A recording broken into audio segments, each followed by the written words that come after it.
everyone, and welcome to the Week 7 review, Week 8 preview. As always, I'm joined by the reigning champion, Joel Gibson. I'm the commissioner, Mr. Modest. Joel Gibson, how are we feeling this week? Feeling fucking froggy. A 9-2 victory over a disgraced Neiman feels real good.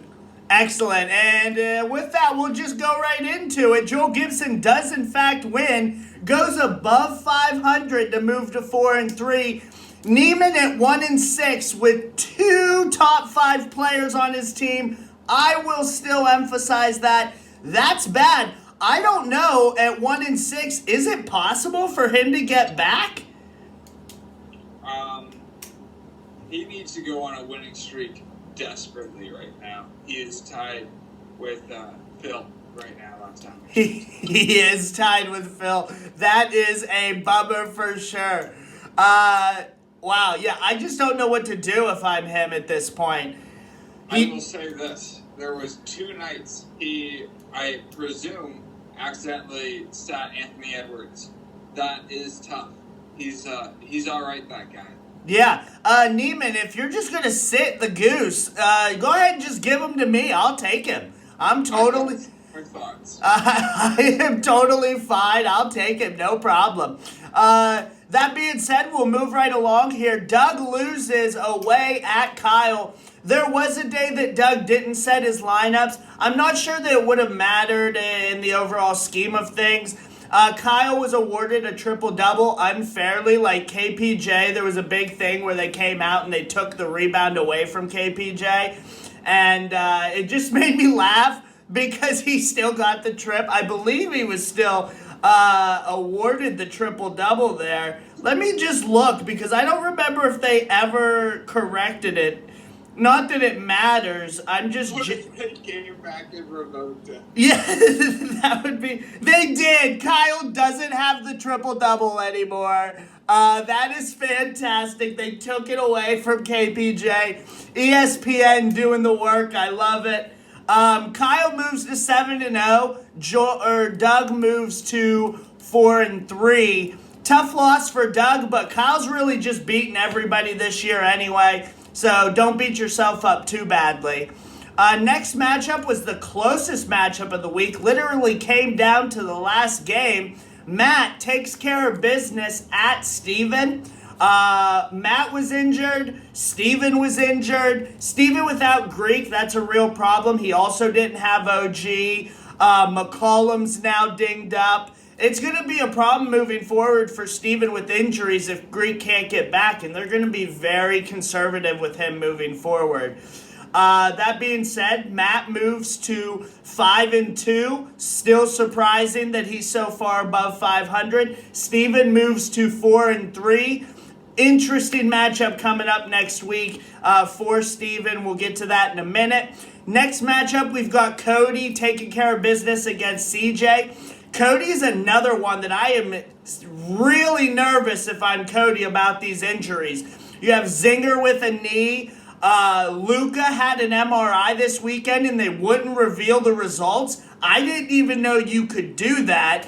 Cat's tailbone looks like it's going to be okay. But just listen to those names that we're talking about here. It's not like your middle round players are sitting out or anything like that. It could be a real problem, and I would hate for Cody to have to play somebody really good next week, especially somebody really good that might be semi-healthy. That's all I'm going to say about that. Moving on, Cody moves to 4-3, CJ to 3-4. Next matchup, we've got Adam at Modest. It was very close there for a while. I didn't have Butler all week. I was playing man down. Booker ends up getting injured at the end of the week there too. Those are 2 big pieces with what I do, especially my guard-heavy team. Is Butler injured too? Butler is still injured. He's questionable for Monday, but people, from what I'm reading, think if he doesn't play Monday, he's definitely going to play the next game. So I feel a little bit more comfortable about that. There is, and actually I'm fine with Booker. He's missing Monday, but then the Suns have 3 straight days off. So he can sit on my IR, and I'm going to be able to cycle in that spot. Also, I have Kelly O on my team. Shout out to me with these cycles. Tyus Jones, Kelly O. I'm picking up these high-end cycle pieces that are kind of filling in pretty nicely. I'm not upset with them at all. Also, I just want to say I always have belief in Kelly O. And that's Kelly Oubre, not Kelly Olynyk, okay? We got to make this apparent when I say Kelly O, it's the good one, Kelly Oubre, not Kelly Olynyk. I think if Kelly Olynyk didn't have a destroyed knee right now, he would be the better Kelly O right now. Well, we'll never know. We'll never know. It sucks for Adam because he lost LaMelo Ball and Rozier to the protocols at the end of the week, and that's basically what allowed me to really pull away. Last thing I'll say is Garland is really fucking good. If you haven't watched this man play this year, look out. This kid is a menace. Mobley's growing in that rookie role. Cleveland actually kind of has a bright future. I don't know why they signed that huge extension to Allen, but he's been great too. Look out in the East over the next few years if it's Garland and Mobley that they're building around. That's all I'm going to say. Ohio basketball, motherfuckers. Ohio basketball. Modest moves to 5-2, and Adam moves to 2-5.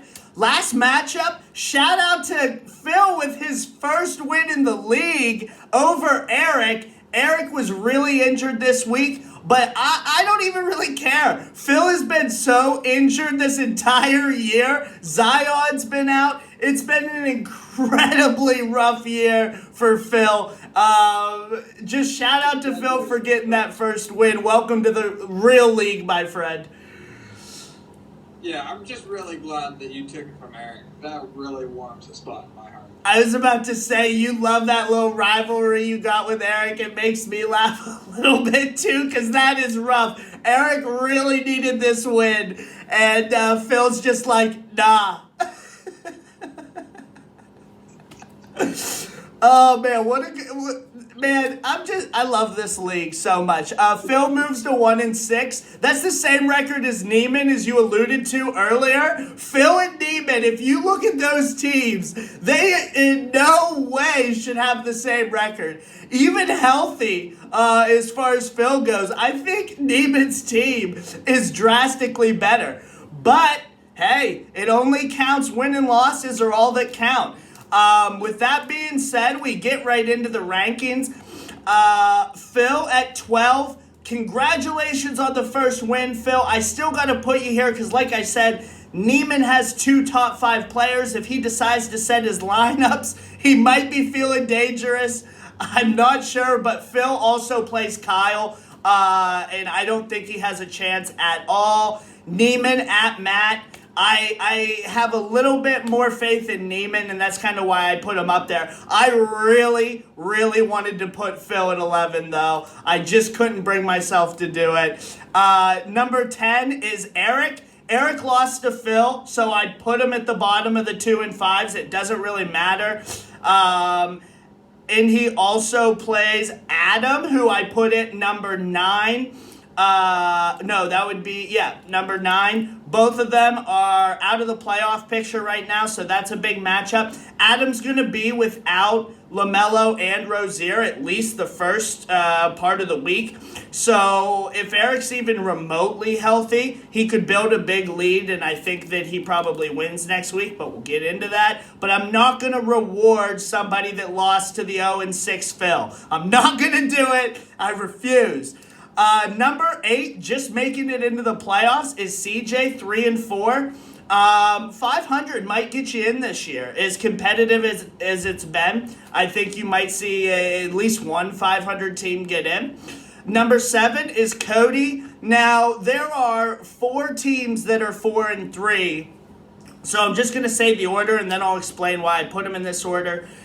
Joel is number 6 at 4-3. Steven is number 5 at 4-3, and Doug is number 4 at 4-3. Now, Doug has beat both Cody and Joel. He plays Steven this week, so I found it hard to punish Doug in any capacity. That's why he got the 4 spot. Steven is away at Doug, and Steven beat Joel as well, just losing to Matt, who is 1 win above him. So that's why Steven is above Joel, and then Joel is above Cody because Joel beat Cody in a tie already earlier this season. So that's kind of why I put them in that order. And like I said, Doug and Steven is interesting. Joel likely is going to win next week, where Cody is a little bit behind the 8 ball against Mr. Modest. So that's kind of my rankings so far. Number 3, I have myself. I'm still a little injured, so I've been really hesitant about jacking myself the whole way up the rankings this year. So like I said, number 3, I'm fine. I've been pretty consistent in that 3 to 5 range this year. So number 2, I have Matt. Big win from Matt against Steven this week, even if it was last second. We both beat Steven, so there's not a lot that I can equate to really decide between Matt and myself. Matt against Neiman next week probably has a little bit more of a chance to win than me versus Cody. So I put Matt at number 2. And Kyle at number 1, 7-0. He's been consistently number 1, and now he has a full 2-game lead. He had a full 2-game lead, I believe, last week as well. That being said as well, just an update, the West has 7 wins so far. The East has 5 wins, so very close as far as East versus West as well. Any comments, Joel?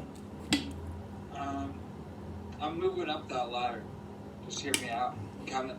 That's all I got. Next week will go a big way, especially because you've got Steven and Doug playing each other. If you end up beating CJ, you're at least going to move up to that number 5 spot. And you never know what happens, because I could lose, Matt could lose. I doubt Kyle loses, but, it's getting very interesting out here. I have the only healthy guard in Portland is not Ben McLemore, so. All right, well, that being said, we'll get right into next week's matchups. CJ at Joel Gibson, the champs matchup. Joel's the home team here. He's 4-3. CJ's 3-4. I like Joel here. Yeah, I just like Joel here. It's going to be a tough matchup, especially because I think Giddy is in the concussion protocol for Joel, right? Cleared off the injury report. Cleared off the injury report. Thank you. I hadn't looked into it. So it's going to be close. It's not going to be one of those things that either one cannot cycle. It'll be a cycle battle. CJ loves cycling. Joel loves cycling. So that's going to be an interesting matchup. But I have Joel winning. He's the home team. Unless Russ gets a triple-double, I think Joel can snake 5 categories. Yeah, home field advantage is huge. There is a couple things going against me. Fred VanVleet only plays twice this week, and he might be my best player. Tatum and Sabonis only play 3 times this week, and I think Russ has 4 chances to get a triple-double this week. Yikes, because that's Russ and LeBron, right, for CJ. So a cycle game. CJ definitely has a chance. I'm not saying it's a clear cut. I'm just going with the home team because I'm just not sure if Russ can get that TD. Next matchup, probably the matchup of the week, at least from a standings perspective, is going to be Modest at Cody.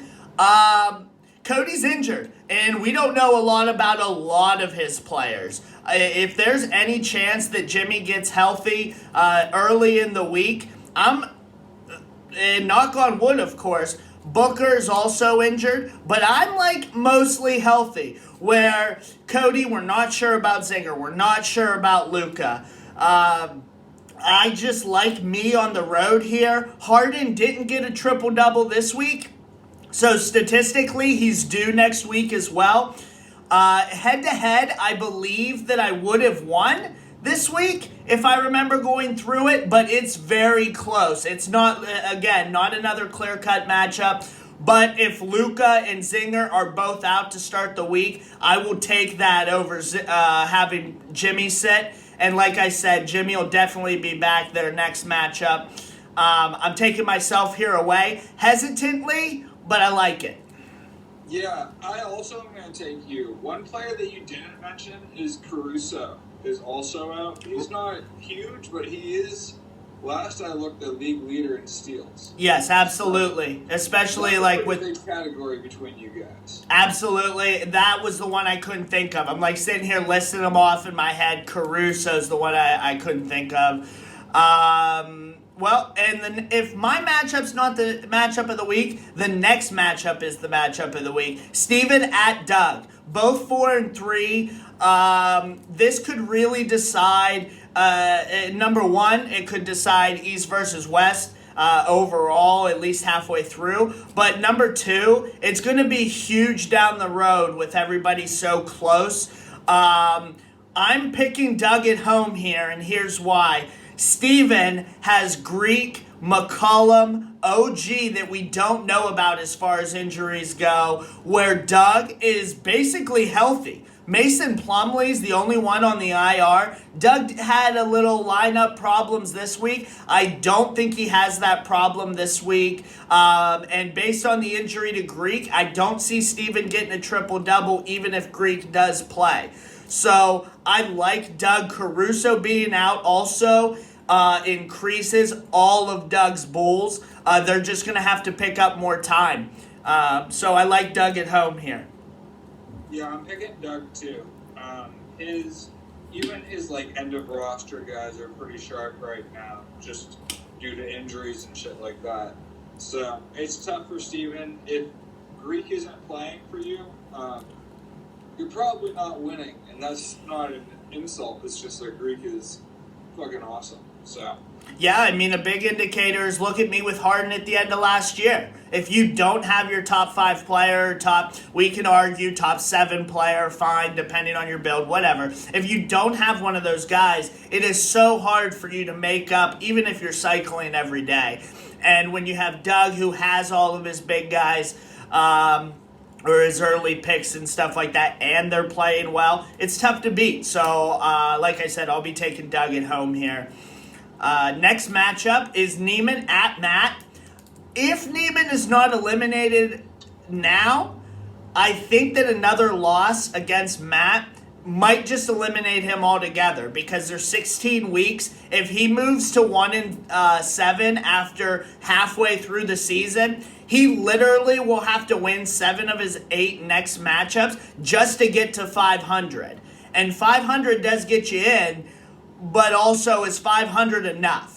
And Neiman has a tough schedule in the West. He's got to play me. He's got to play Kyle. He's got to play Steven.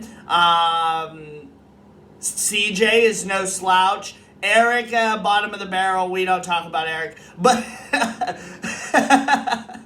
but it's a tough schedule for Neiman and very tough sledding moving forward. So I consider this like a win or else this week for Neiman. I'm picking Matt, though, at home. Yeah, I'm picking Matt, too. Neiman's just not been able to put together wins this year. Yeah, it's a bummer, man. I really thought that he was going to be up there. Him and Eric are both like the 2 biggest surprises in my opinion, and they're both out of the playoffs right now. Next matchup is kind of a sleeper. It's Kyle at Phil. Phil, congratulations on your first win. You won't be getting one this week. Kyle takes care of business pretty handedly. Yeah, not a lot to say here. KD and AD are going to double the Phil here. The last matchup is Eric at Adam. This is a big matchup only because if either one of these teams get close to the playoffs, it could be that these 2 teams have the same record at the end of the year and they only play once. So this is it. Adam is in trouble. He doesn't have LaMelo. He doesn't have Ja. He doesn't have Rozier. That is a large mountain to climb. And even though Eric's been injured, I think Eric might take this week seriously. He should. If he cycles and sets his lineups, I like Eric on the road here. Bummer for Adam. Yeah, Adam's just in some trouble this week. Eric isn't that good, but he's probably going to take it. All right. Well, that being said, if that works out, it'll end up being a 3-3 tie next week in East versus West. So the West may maintain that 2-game lead. We got a shot at it this year, boys. We got a real shot at winning. So all my West guys, try to win. That's all I'll say. So, Go I ahead. have a question for you, sir. For me, yep, What's your current record now? 5-2. 5-2. So you'll probably win next week, and I'll probably win next week, is what we both think. So I think the following week you and I play. Correct. I will have a chance to tie your record at that point. Yes. Correct? Yes, if we both win next week, you'll have a chance to tie my record and theoretically jump me in the standings because you'll have that tiebreaker. I don't think it's going to happen because I'm going to be healthy and rolling, and you're just not what you normally are at this point, and that's no offense. But You don't know, Jonathan Isaac might be out there. he might just be out there. Yeah, you know what? Fultz might be out there as well, bro, okay? So don't give me that shit, okay? But that's really exciting, actually. Really higher than the other there.